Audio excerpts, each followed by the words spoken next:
Squirrels! So hello, and welcome to another Legends of Runeterra video. My name is Chris, and today we are again not actually playing the game as we wait for this meta to change, which, I will have plenty to say in the upcoming days.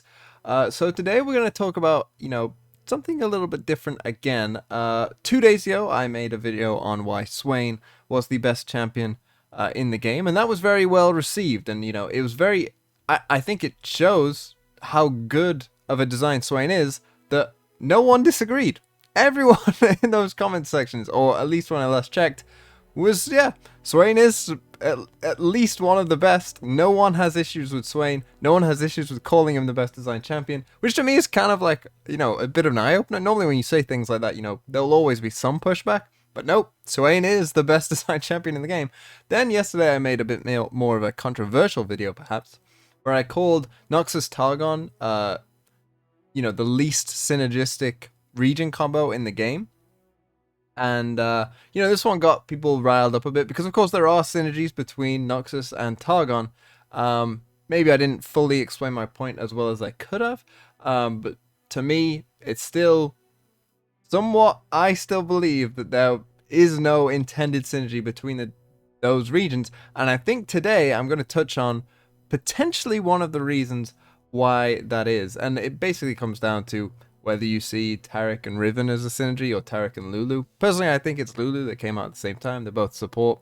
I know that they technically don't fit well together within the deck, but as I explained in the video, you don't need intended synergy. It doesn't have to be good, like Lux and Heimerdinger. So today we're going to talk about a very particular champion and talk about why they're different to every other champion in the game. The champion I want to focus on today is Leona, and that is because she's a bit of an oddball. And what I mean by that is, when you look at the other champions in the game, you can often find a couple synergies for them with other champions or with other regions very quickly. And for some, it is numerous decks. You could literally fit them in 10 different decks off the top of your head. You can make a bunch of connections. But Leona doesn't have that. And in fact, I think Leona might be the only champion in the game where you really struggle to maybe count past one. It's very, very odd. And even that one is like, a bit of a stretch as well, particularly before some of the newer cards came out. And let me explain why. When we look at Leona, and particularly when looking at Leona with the initial cards that came out with her, right?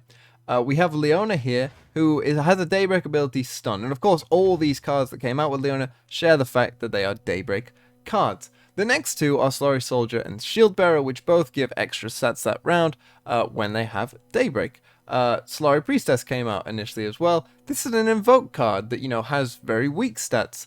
So instantly we're kind of seeing like a bit of a mix there in what this archetype is trying to do, sorry. And then we have Zenith Blade, which gives something Overwhelm.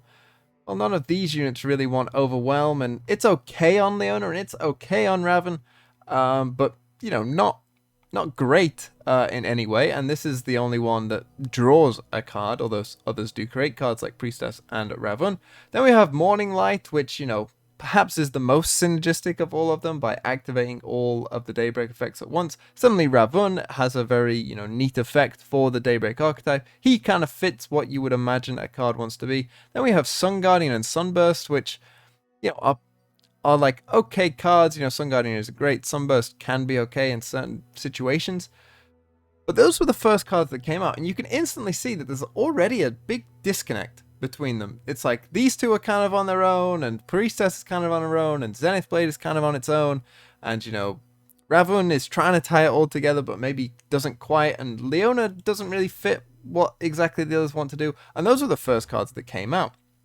Then we got Sunforger, which I think is much of the same, where it's kind of on its own a strong card, but not necessarily fitting with the others. It's like everything is doing its own little thing. These two are getting stats. This is creating you a card. This is giving Overwhelm. This is giving you health. It feels all very disconnected. And then we even got a dragon as well that, is much more to do with dragons and celestials than it is anything to do with Daybreak. It just so happens to have the word Daybreak on it. And so it all feels very disjointed. And this left Leona in a very precarious position where when you looked at this whole archetype, where did you put Leona? The other cards fit into other decks pretty well. We've seen, Slurry Soldier, Shield Bearer, Sunforger, particularly with Grand Plaza, were very, very good. Priestess has seen plenty of play in Targon decks. And, all those cards are good on their own. Zenith Blade we saw in, Zed decks, Lee Sin decks. It's seen plenty of play as well. So all of these cards kind of saw play on their own, but not with Leona. And it's because the whole archetype was just so separate from one another. It's very, very strange that that happened. Now, more recently in this latest expansion, the devs finally maybe addressed this issue by printing 2 new Daybreak cards that both had the word stun on them. And this, for the first time, I think, finally maybe gave Leona a place to be. Because the problem is with Yasuo, before with Leona, is that there wasn't maybe enough stuns, and if you were going to use Leona to level her up, then of course you had to play a bunch of these cards, none of which said stun on them. Now at least, finally, we do seem to have some synergy there, and the devs pointing towards, okay, let's finally sort of address this issue with Leona and give her a deck, because we have Slurry Sunhawk and both Eye of the Rahorak that stun enemies, and that, perhaps for the first time, means that Leona has a deck that she can go with Yasuo and going for the stun archetype. But to me, this still feels very, very strange that it took, 9 or so months, whatever it is now, for Leona to be able to be played with another region. And that seems to me a big design flaw. It's just very weird. I can't understand it because every other champion is so clearly got either many different synergies or very, one obvious one like Soraka, Tahm Kench. And even then you can kind of squint and, play Tahm Kench in like a Freljord deck or Soraka with, I don't know, Vlad or something weird. You can squint and see things. And it's not that Leona is terrible. This is what also gets me. It's not that Leona is a terrible card in her own. And as we've seen, none of these Daybreak cards are bad either. These are all pretty good cards. It's just never come together, and I find that so weird that this archetype seems to be the only one in the game that has the strength of cards is high enough to be in a tier 1 deck, but the synergy of the cards is so spread out and so diverse that it just has never come into one deck that coalesces around being a Daybreak deck, and instead has coalesced into, playing the good Daybreak cards off elsewhere with other decks, like in Dragons or in, old Plaza decks with Targon. And that is just strange. And this is where I need your help, because I don't know the League of Legends universe or lore at all. If things come out in Runeterra, then I know what they are. But before that, I have pretty much no idea. So I need to know, is there another champion that could, work with Daybreak, that could have Daybreak text on it? Would that make sense for any champion that perhaps has come out or, will come out?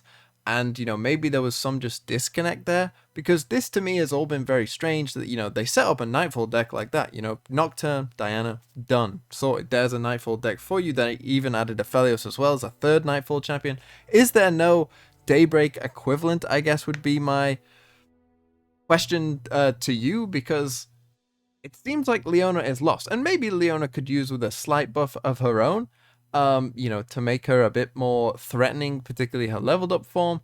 But it seems all very disjointed, and I'm not sure if that would actually fix the problem.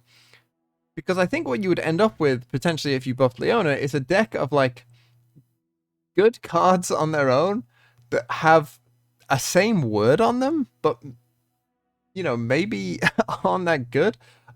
Together as kind of a synergistic deck. Maybe I'm wrong, maybe it could tie itself together, but like things like Zenith Blade, what were they aiming for with this? Like, is this, I'm assuming that this is meant to be Leona's, this, like in her full art here, if we can go into, I'm assuming it's this, right? This is the Zenith Blade. So why, and this is the Eye of the Rahorak, I'm just realizing, but this is the Zenith Blade, right? So why doesn't she have good, like, she's fine, you get like, what, a 5-8 with Overwhelm, like, it's good, but it's not amazing, there's better things that you can put the Zenith Blade on, so I just find it all a bit odd that it's a bit all over the place.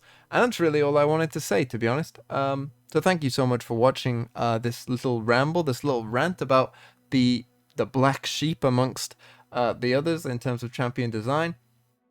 But I don't think it's solely Leona's fault. I think, these cards bear some of the blame as well, perhaps. And maybe we've finally seen the devs fix it with the introduction of some of these stunt cards. But it is a bit odd that it, for a game designed around champions and having champions interact with other champions and, making cool little decks between them and having them work together, and that's kind of the whole aim of the game, is to sort of, show off these champions and put them together. It's a bit odd that they've designed a champion that seemingly has no other obvious partner.